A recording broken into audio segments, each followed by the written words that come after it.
விஜய்க்கு வாக்களித்தது யார் அப்படின்னு சொல்லி சொன்னா வந்து தமிழகத்துல நிறைய பேர் வாக்களிச்சிருக்கிறாங்க அப்படின்னு தான் சொல்லணும். அது வந்து நம்ம ஏற்கனவே பலமுறை சொன்னோம்ல ஒரு வெல் பிளேடு கேம்.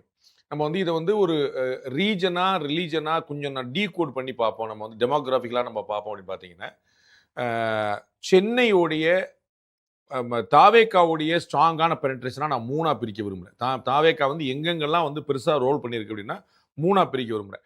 1 வந்து ரொம்ப ஸ்ட்ராங் ஹோல்டா தாவேக்கா உள்ள பூந்த இடம் வந்து 1 சென்னை மற்றும் நார்த் தமிழ்நாடு. இது 2 ரொம்ப ஸ்ட்ராங்கா பண்ணியிருக்காங்க. அவர் கட்சி எங்க துவக்குழா நடத்தினாருன்னு உங்களுக்கு ஞாபகம் இருக்கும்.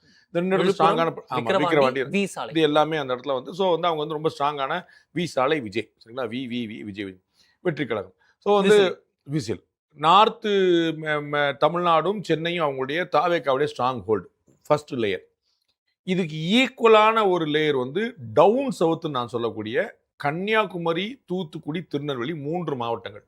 இந்த இடங்கள்ல வந்து ரொம்ப ஸ்ட்ராங் ஹோல்டு. டவுன் சவுத் சொல்லக்கூடிய 3 மாவட்டம், வட மாவட்டங்கள் சென்னை. சென்னை பகுதி, சென்னை காஞ்சிபுரத்தில் இருந்து. தாவேக்கா 2வது லேயர்ல ஸ்ட்ராங்கா இருக்கக்கூடிய இடம் வந்து west belt and delta belt. இந்த 2 இடத்துல 2வது லேயர்ல இருக்காங்க. தாவேக்கா 3வது லேயர்ல இருக்கக்கூடிய அதாவது கம்மியா, அது உள்ளலே கம்மியா தாவேக்கா எங்க பெர்ஃபார்ம் பண்ணிருக்குன்னா சவுத்ல. நம்ம வந்து பாத்தீங்கன்னா